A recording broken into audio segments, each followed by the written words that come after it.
Hi, I'm Abba Shapiro, a speaker for FMC. In this lesson, we're going to look at some simple color grading techniques in Final Cut Pro. Now, if you take a look at this image, it's not bad at first blush, but we can make it look a lot better with just a few steps. The first thing we want to do before we start color grading is switch our layout. So go to Window, Arrange, Color Correction. This allows us to see our scopes, which makes it easier to determine the quality of our image. Now, when I look at this image, I see two things. I want to really have this image punch, and I want to brighten it up a little bit. I think the mids are a little bit too dark. I want to pull those out, and I want to have the sign on the side of the building really pop. So the first thing we're going to do is we're going to select the clip, go up under Effects, Video Filters, Color Correction, Color Corrector 3-Way. You specifically want to use the Color Corrector 3-Way because this allows you to work in different bands of the color spectrum. Once we put the filter on the clip, simply select the clip in the timeline, hit the return key, and you see the clip is now loaded back into the viewer. Click on the tab that says Color Corrector 3-Way. Now, I can easily use these sliders underneath the circles to bring up the luminance values in my highlights, in my mid-range, and in my shadows. Now, the first thing you might want to do is select this auto level, and this will make sure that your whites aren't too bright and your shadows aren't too dark.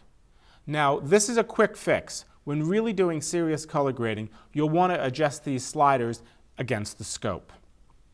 Now I'll have the image kind of balanced. I'm going to goose up the saturation a little bit. I want this to really punch. If you notice, as I move my saturation slider to the right, I can really add a lot of color to this image.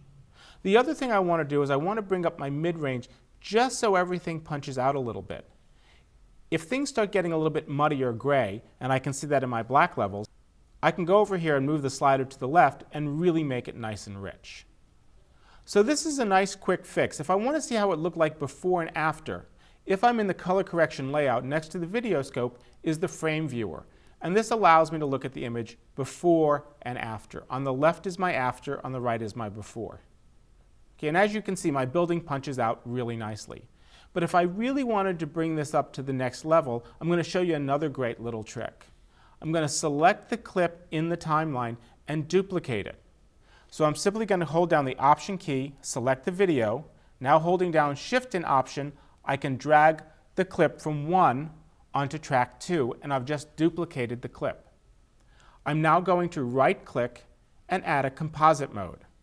And a great composite mode is the screen composite mode, and what this will do is brighten up the dark areas of the image without blowing out the highlights. As soon as I've done this, do you see how this is really brightened up? Now, it may be even too warm up here. I have some elements that are too hot, so let's go ahead and play with some of our sliders. If I bring down my luminance levels just a little bit and my mids a little bit, I really now have the image that I'm looking for.